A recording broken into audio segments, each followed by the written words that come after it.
Welcome once again to Breakfast Central. We start our conversations this morning in Kenya, where comedian Eric Omondi and a group of youths who were protesting the high cost of living in the country have been arrested for attempting to storm into parliament. The youths who were demonstrating outside parliament demanded an audience with the National Assembly Speaker, Moses Wetang'ula. The youths attempted to gain entry into parliament buildings after the National Assembly Speaker took too long to come out and address them. The police used teargas, canisters to disperse the rowdy youths, of course, as they struggled to force their way into parliament buildings and eventually got them arrested. A protest outside the parliament paralyzed transport on Parliament Road for more than 30 minutes. We have Daniel Ominde Okoth, who is the lead editor, Africa Blogging, and he joins us from Nairobi, Kenya. Good morning, and thank you for joining us. Good morning, and thank you for having me on the show. All right. Now, please share with us what the current situation is as regards Eric Omondi and the protest that is going on in Kenya. Well, Eric Omondi was arrested yesterday afternoon. He was booked into a police station where he spent the night, from what we understand. And he's still there. We expect that he's going to be arraigned in court this morning. As far as the exact charges he's going to face, we are yet to see that, but is likely to be charged with something like unlawful public assembly or creating public disturbance or something that goes in those lines, if anything that has been done in the recent past is anything to go by. Well, can you talk a little bit more about why they are protesting? Well, they're protesting about the increasing cost of living. Over the last few years, we've actually seen a very persistent increase in the prices of basic commodities. Over the last 5 years, the Kenyan currency has lost about 26% of its value to the US dollar.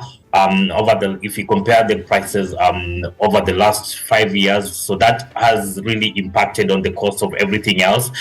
Kenya is a net importer of food, especially critical food like grain items, wheat that we use for bread, and also maize flour. We've been seeing a reduction in rainfall, so our internal or local capacity to produce domestic food has gone down. So we're really relying on a lot of food imports from Eastern Europe, but also from other countries in the Comesta region. That imports, for it to happen, it needs US dollars. So it's currently out of touch or at a state where most Kenyans cannot afford. Over and above that, we have also seen persistent increase in fuel prices, which have also been as a result of the knockdown effect on global oil prices that have been on a persistent rise. This has, of course, been caused by disruptions in the global supply chains, which have been as a result of, one, the pandemic, but even as we were recovering from the pandemic, in the last 1 year, we've been seeing the crisis that has been happening in Eastern Europe.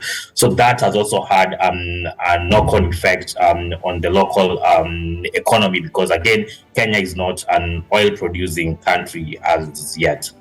Some people have tried to cast aspersion on the movement that Eric is championing. There have been several allegations, one of which would be that this might be sponsored by Raila Odinga. I've seen tweets where people have shared that they suspect that it just might be a move to destabilize the current administration of President William Ruto. There have also been people who have inferred that this is just him replaying a Bobby Wine script like in Uganda, and that he's probably trying to build momentum for a political career. Is there any element of truth to any of these?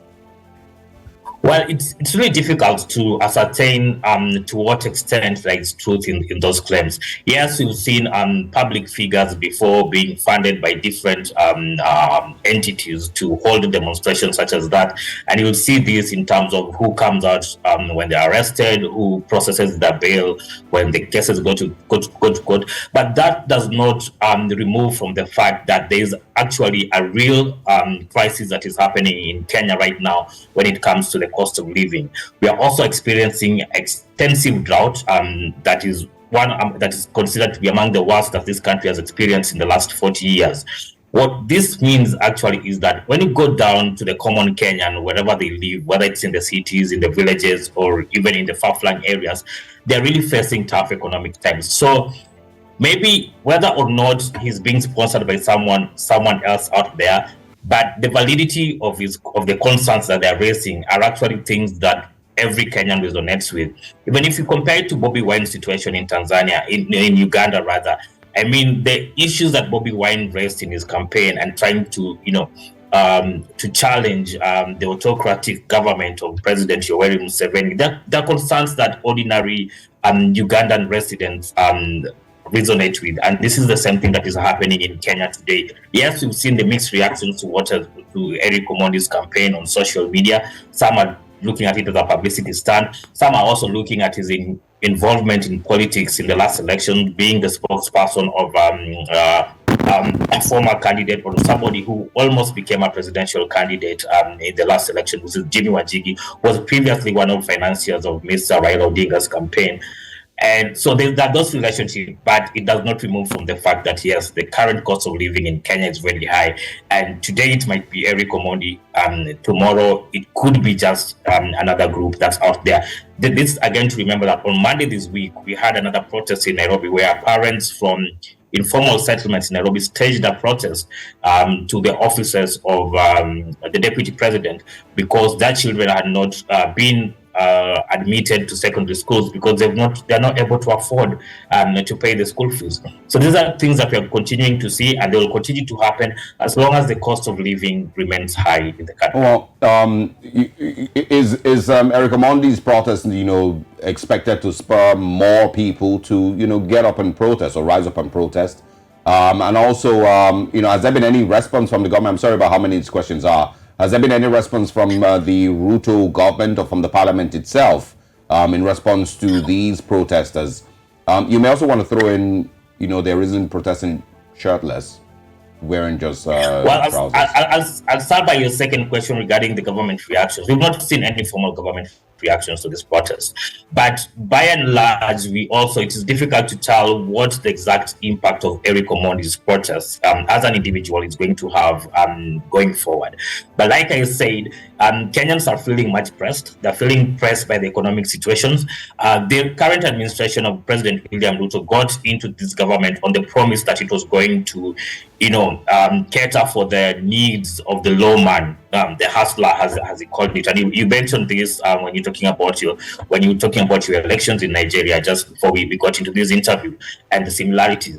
So that is where Kenyans are. Kenyans are expecting the government to be able to do a lot more than they are currently doing. And why they're going to parliament? They're going to parliament because they feel like if the government is not doing anything, this is a legislative body, this is where the budgets are passed, this is where the financial policies are passed, then that's probably the next body that should actually be able to feel the pain that the common man is having and then bring some reins into government spending or even government policies when it comes to taxation. Because one of the policies that President William Ruto's government has put in straight is to increase the amount of money it generates from the local taxpayers by increasing taxes on commodities, but also widening the tax base to cover even segments of the economy that were not paying taxes before.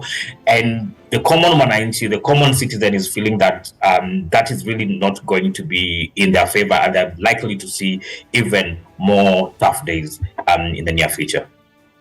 Well, there's a lot to unpack from this conversation. It's just really sad to see what the situation is. We do hope that we have an end to these protests, mainly because the crisis, the high cost of living crisis that Kenya is experiencing will be sorted. We look forward to having you join us again, and maybe with some good news this time. Thank you very much for your time with us this morning.